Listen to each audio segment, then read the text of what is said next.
Hello, and welcome to the Empowerography Podcast. This is a platform created for women's voices to be heard and a place to share their stories, journeys, and successes with the world for the purpose of helping other women who might be on similar journeys. We are empowering women one episode at a time. I'm your host, Brad Walsh, so kick back, grab one of your favorite beverages, and enjoy the stories.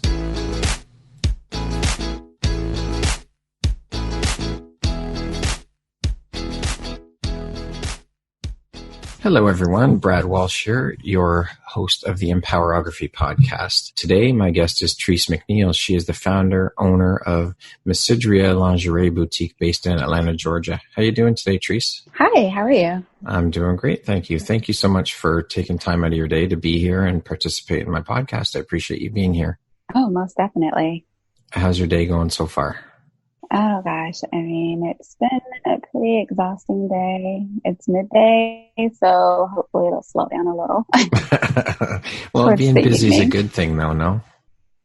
It is. You just have to kind of know when to take a break. Yeah. Exhale and start again. Just kind of refresh every now and then. Excellent. So you're the founder and owner of Me Seduire Lingerie Boutique. Why did you decide to get into this area of business and open your own lingerie boutique? What was your inspiration behind it? Oh, gosh. Believe it or not, I wanted to start this journey about 15 years ago. And this was way before the internet was a thing and, Instagram and Facebook. Mm-hmm. And my idea was to do brick and mortar store, an actual store. And I chickened out. I was young then. I just didn't really have the courage to go in and actually make this dream reality. Mm-hmm. I went in and I did do my research. And then one day I was sitting around. I have a background in the legal industry. Okay. So I was bored with work and I said, you know what? I don't like having this what if I would have feeling nagging me. So I decided to put together a business plan and I decided to start an online boutique and voila. Wow. One of my main reasons was I always felt that, women should feel confident and be empowered. Mm-hmm. And basically confidence start with how you're feeling inside. And sometimes with women, it's also about, I'll just say when you put on something and you feel good in it, mm-hmm. it comes out and it shows and you glow and you feel more confident. So I think that was part of my inspiration. Awesome. But it's a long life dream, I guess you could say. So how long have you been in business now? Well, I would say around 4.5 years. We actually started December of 2005. Okay. We officially launched online. Mm-hmm. In January of 2016. Okay. So, Now, what was the inspiration behind the name of your business, Me Seduire? Where does the name come from? Well, it's Me Seduire, it's French, and it translates into seduce me. Ah, okay. And the inspiration, I'll say, is when you think of, let's say, Paris, France, you think of romance and this real intimate romantic setting. Mm-hmm. And when you think of lingerie, you think of seduction. Yeah. And I kind of just put the two together and I came up with Me Seduire. I love it. That's a great name. Thank Beautiful. You. Very clever. did it take you a while to come up with a name, like a bunch of brainstorming sessions, or did it just pop into your head? Actually, no. It's so weird because I've always thought if I did open a lingerie boutique, I would do something around like seduce me, which is so lame, right? Well, how could I translate it in a real sensual kind of way, you know? And that's how I came up with Me Seduire. And it just flows off of your tongue. It does. It does. It's a very catchy name. It's very cool. You'd never know that that's how it's pronounced, though, looking at how it's spelt. Right. Which I'm sure is very common. Very much. Most people say Me Seduire, which you would hear a lot because, you look at it and you go to sounding it out, but it's French. Right. So unless you speak French, you probably wouldn't pronounce it that way. So where do you purchase your garments from for your boutique? All over. Everything is pretty much hand selected. So when I say that, when I mention hand selection, what I typically do is I research. Mm-hmm. I find a brand sometimes at the New York Curves trade shows. Mm-hmm. And I go in and I examine the material and examine the quality. And I decide if we want to bring that brand to our store. Okay. And sometimes those brands are located in Australia. Sometimes they're in London. Sometimes they're in France. They're all over. Do you do any traveling to Europe and stuff to check out garment shops there as well? I haven't. I mean, typically traveling to Europe would entail going to one of the lingerie trade shows. Right. With so much happening, I have been postponed for 2 years now, I think. Wow. The last show was in January of 2018. We had scheduled to attend, and I think that was when they were doing the Paris riot. Yeah. And we kind of decided to postpone that. And then it's like, I don't think anyone's doing too much traveling these days right now. Not right now, that's for sure. Yeah. So. Okay. Yeah. So, typically that would be, a way to kind of find these and kind of, seek out these brands. But, I mean, typically the brands also come into the U.S. as well. Right. And, present at these trade shows. Mm-hmm. Okay. So why call it a lingerie boutique as opposed to a shop or a store? Well, one is because we started off and we're still a very small store. Okay. It's just really small. Our selection is small. We carry just a limited number of brands. Mm-hmm. And I think I would like to keep it that way. It's real small. It's intimate. Come in and you see what you like. Just take the time and kind of look around the site. And I thought, it was more soothing to be called a boutique. It sounds more upscale, high class. Well, yeah. Well, some may say that. I think so. A boutique sounds a little more upper class, upper scale, I think.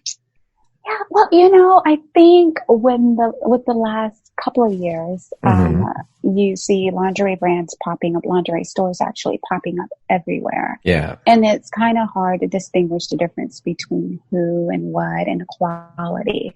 Mm-hmm. And I think with Me Seduire, one thing that I would say that we offer is quality. Right. And with the trends that are taking place and going, that you see online and on Instagram, and they're really beautiful, beautiful lingerie. But, there are stores and you get them home and you throw them in the wash or you hand wash them and you wear them once or twice and they're gone. Yeah. So, I guess when you say it kind of seems upscale, I mean, I guess when you take a peep at what we offer and the quality of lingerie that we carry, one would say maybe upscale lingerie. Yeah. So would you say then that the quality of your garments is what differentiates you? Because, I mean, as you just said, there are lingerie shops popping up everywhere.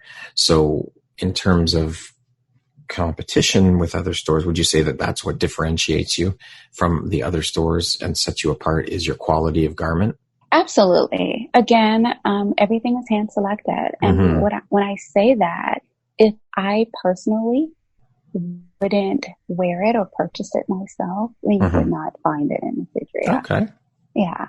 Excellent. So personal touch. Definitely a little personal touch. So since you've been in business for 5 years now, what differences do you see in the lingerie or business or market since you first started your venture? Is there many differences? Other than lingerie is definitely more popular. Mm-hmm. It's definitely a little harder to kind of stay up on the trends. Yeah. Of course, what was then 5 years ago is no longer, a thing. I think you see that women are more open to exploring new things, right. Different types of lingerie. Women are more into expressing themselves with boudoir photo shoots, and Mm-hmm. they're purchasing lingerie for that. So I think it's more kind of like a coming out in a way. Okay. Yeah. Now, with the explosion of online shopping in our current world, so you're based in Georgia, Atlanta, Georgia. Is the majority of your client base in the U.S., and do you guys ship worldwide? Actually, no. Well, I'm sorry. Majority of our customers are not in the U.S. Oh, wow. We have a mixture. So I would say about 60% U.S., Mm-hmm. a lot out of Europe, Asia, wow, Germany, all over. And I mean, I guess you could say it's also because we are online. So typically, and we advertise a lot on social media. Okay. So we had a very diverse clientele. Awesome. Yeah. Now, what is the most rewarding or gratifying part of your job? Oh, that is an awesome question. I would say pleasing my customers, and to hear their feedback on what they like and being able to kind of offer that. Because that kind of definitely makes me feel like I'm doing my job with the store, and we're doing what we're here to do. And that's to bring and make women all over very happy with their purchases. Right.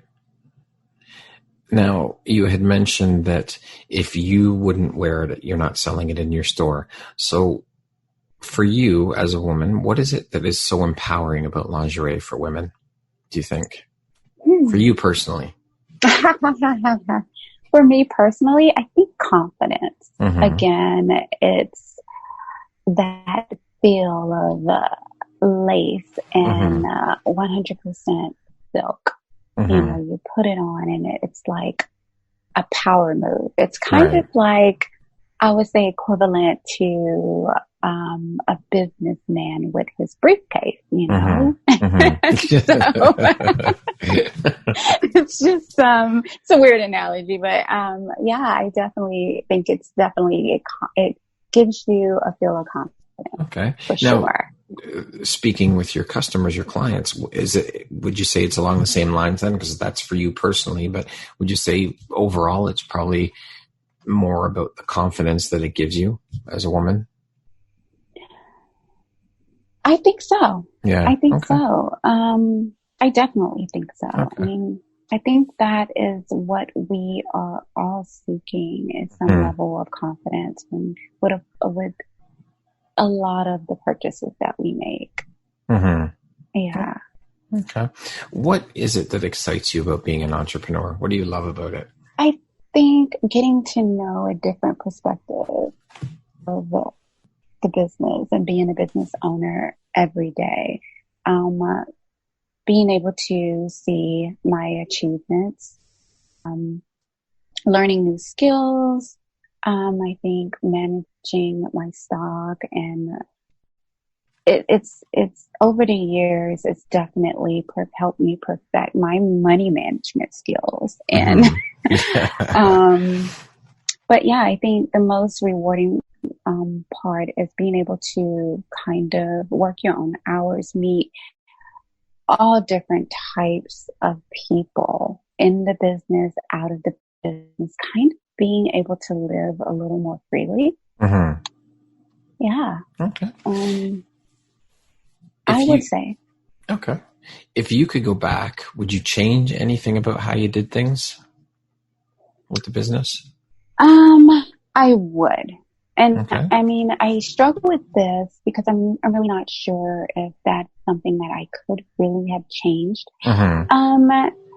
Last year I took a break. I went on hiatus for about a year. Okay. And I think if I could go back, I would figure out a way, I guess, figure out a strategy to still work, still conduct business, and not fall behind on the latest trends and brands over the last year.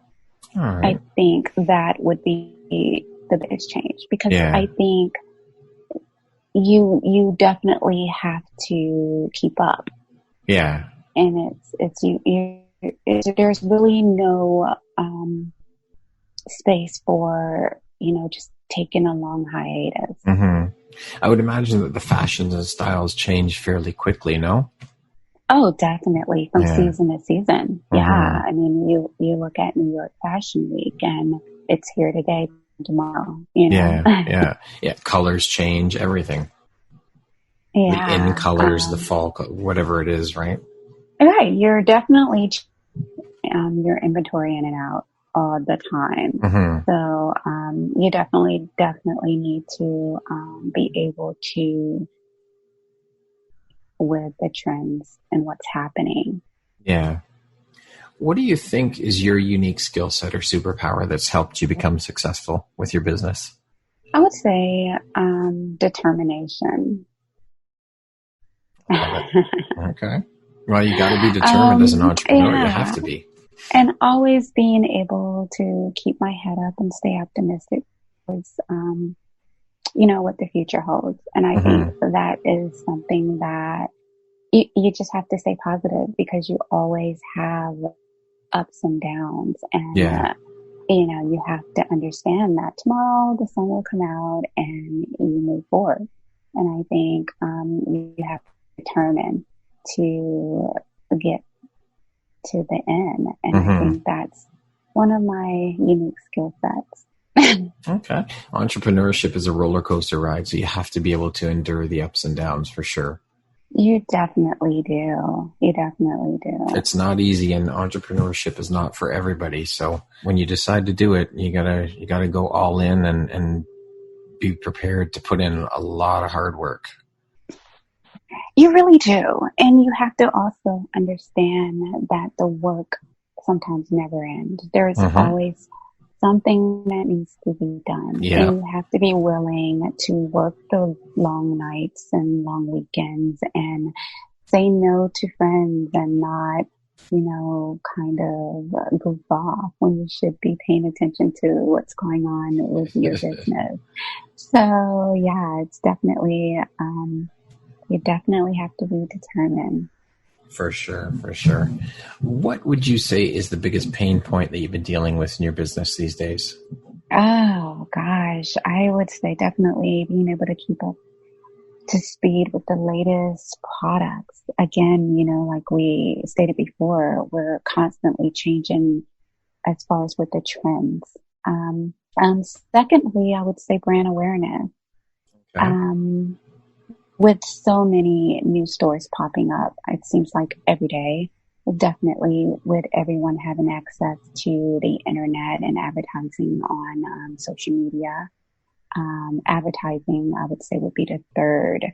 So those are the three biggest pains. Okay. Yeah.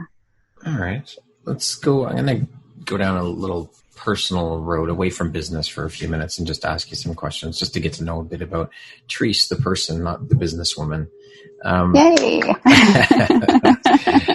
What's something people seem to misunderstand about you? I think I am a true introvert.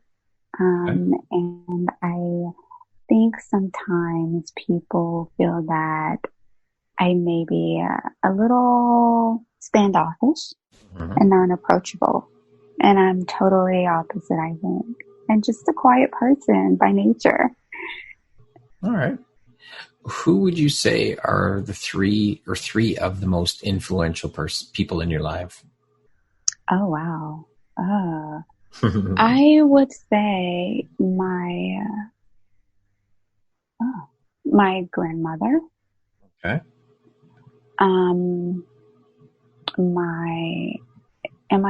Could I say my daughter? Even Yes, though of they course. Absolutely. my daughters, I have a set of twins, and I'm watching them grow, watching them achieve their goals, even though they're small goals right now, just watching them strive. Yeah. And it definitely influences, me and helps me grow to a certain point. Yeah. Awesome. And it's weird to say that. I mean, because, you look at your kids. Do you have kids? Yes, 2. Yeah. You look at your children and you think, they're learning from you, and you're guiding them, and all. When you think of it, you're guiding each other. Yeah. In a way. You're right. Yeah. We learn from them just as much as they learn from us. Yeah, definitely. So yeah, definitely. Those are my 3. Awesome. What do you feel most grateful for in your life? I am definitely grateful to be alive and healthy, and being able to pursue my dreams, and own my own business and make my own decisions. Awesome. How would you describe yourself in one word? Blessed would definitely be the word. Beautiful. Being able to, challenges, it's just giving me a different perspective on life. Awesome. What would you say is one of the funniest things that's happened to you most recently? That's a good one. I cannot think of something that's happened to me most recently. Let's see. Okay. This is one. All right. So I love baking. That is my second love. Okay. And I play around sometimes with different recipes. And I had this one for a lovely chocolate banana bread. It was supposed to be the most delicious thing that your mouth could touch, right? So I go and I put all the ingredients on the counter, and I do this because, I like to have everything there in front of me. Yep. Prepared. So I don't miss, And I go and I start putting in all the ingredients, and I mix it up, and I'm like, wow, this is going to be great. But it's a little watery, I'm like, well, maybe that's how it's supposed to. And I put it in the loaf pan, and I realized once I put it in the oven that I forgot the main ingredient. Flour. Yes. Too funny. Oh my goodness. And the reason I forgot this is because I did not put it on the counter. See, there you go. You weren't fully prepared. I was not, and I was so disappointed in myself. Did you pull it out of the oven and start again, or did you just leave it? Okay, so I tried because I just put it in there. I thought maybe I could just put the flour in and just mix it up, and it'll come out fine, right? Yeah. Like, why waste this batter? But yeah, it did not work out. Did you start over again? Did you do it again? I did start over. It wasn't the same day. I waited a day, but yeah, I did. It did come out great. Excellent. The next day. Good but to hear. Awesome. Perseverance pays off. It does. So what makes you smile? The thought of my family and friends, mostly. Love it. I think anything that fills my day with joy, and we need that every day now, we do. For sure. I think I don't know if you guys are still kind of stuck at home. Yep. We are. Just being home all the time and, not really having a lot of time or having the ability to be out with friends, and being social. Yeah. I physically social, Yeah. you definitely, you kind of need that connection. And I think, just being able to still connect with family and friends, it just makes my day. Awesome. Yeah. What would be the perfect birthday gift for Trice, for you? That is a great question because my birthday is actually coming up in a few weeks. Ah, there you go. So I hope everyone's listening. I usually say to people, I just would like peace and happiness. My birthday is just celebrating another day, another year. I've experienced ups and downs, but I'm really ready for a next chapter. Awesome. Yeah. What would you say is one of your favorite quotes? Oh, my favorite quote. That is a good one. And let's see, I have a few. Okay, let's hear them. Well, I'll share one. Okay. All right. One is, again, when I think of challenges that I have endured over, a few years, and had to overcome, one kind of comes to mind. And that is a quote from Oprah. Okay. And it says, challenges are gifts that force us to search for a new center of gravity. Don't fight them. Just find a new way to stand. Love it. And I kind of keep that with me. It's an awesome quote. Oprah has some great quotes, for sure. She does. She has a ton of good ones. She's an inspirational person, you know? She is. She is. Yeah. For sure. What does the word empowerment mean to you? I think I would say anything that inspires you and keeps you going in life. Empowerment, anything that gives you confidence to achieve your goals and kind of break through walls. I would say that is my definition of empowerment. Awesome. Now, do you think that the word empowerment gets overused or has become somewhat of a buzzword because of the media and people using it as a catchphrase because of the popularity of it? Or do you think that that's not true? That's false? What would you say? I do think it's overused. Yeah. I mean, again, it's about making a change in your thought process. And putting the power in your hands. That's my definition of empowerment. I think it's definitely a catchphrase that people use a lot. Just kind of like an attention grabber. But I think, it's just about your power. Okay. The power you have within you. Right. How do you define success? What does the word success mean to you, Trice? Oh, now that is good.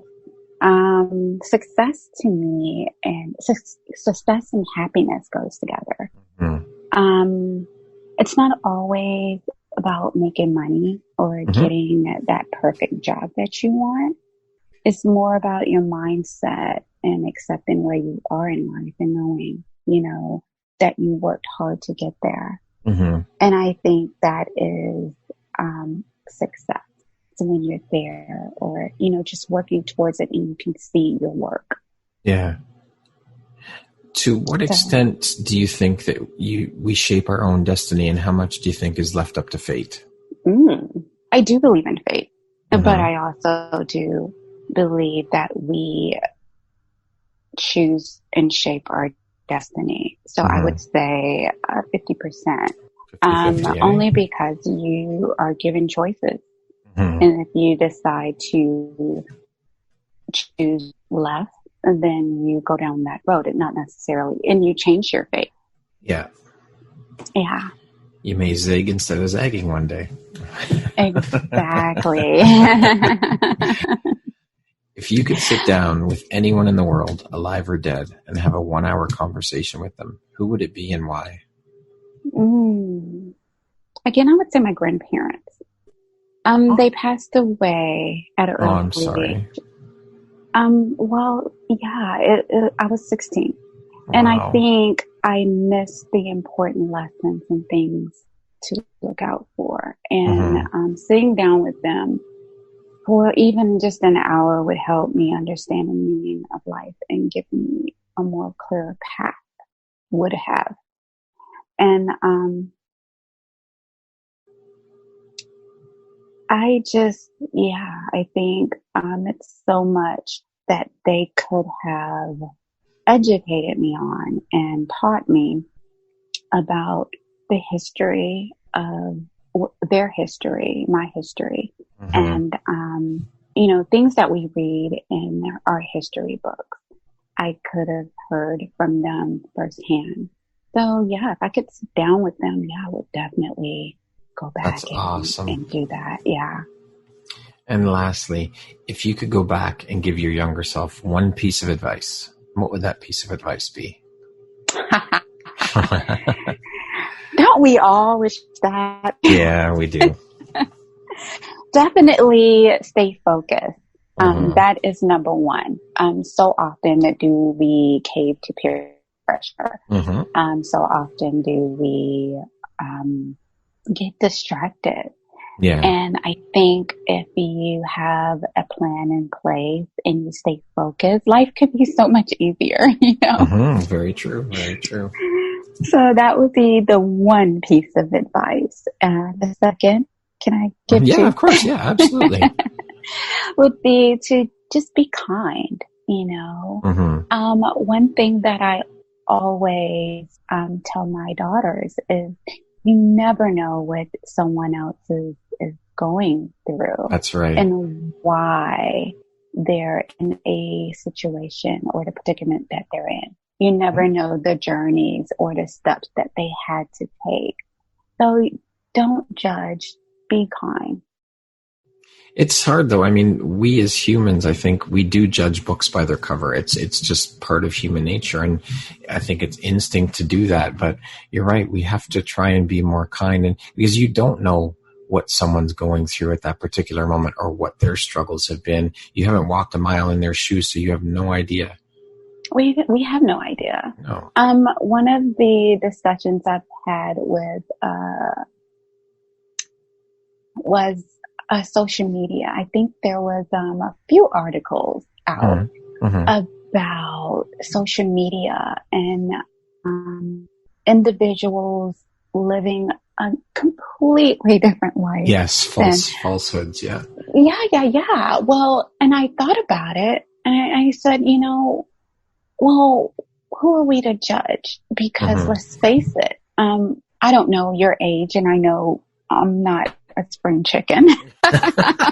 But back in my day, we had photo albums, right? Yeah, that's right. We kept all our exciting pictures in our photo albums. That's we right. go on vacation. We have a ball with our friends, but it was kept private in our photo albums. Yeah, that's right. And I look at social media as the new generation's photo album. And that's what they're posting. All this that's right. fun. It's just public, Yeah. Let them have that, just kind of find happiness within. I agree. Well, thank you so much for being here today with me, Trice. It's been a pleasure chatting with you, and thank you for sharing your journey and a bit about your business and your story and how you got started. It's been great chatting with you, and I love what you're doing, and I wish you all the success with your store in the future. Thank you so much. It was my pleasure to, take some time out to chat with you, and I really enjoyed our chat.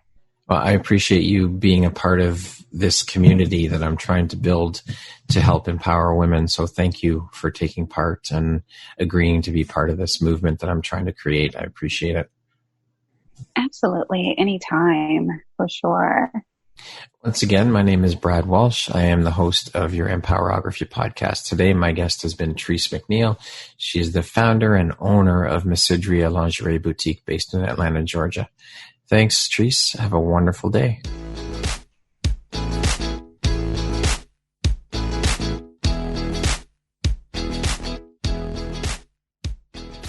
Thank you very much for listening to this podcast. If you haven't yet, please be sure to subscribe, rate, review, and share with all your friends. You can find me at viseuphoria.ca and follow me on Instagram at Empowerography Podcast and on Facebook at Empowerography. Please join me next time for another inspirational story from yet another amazing woman.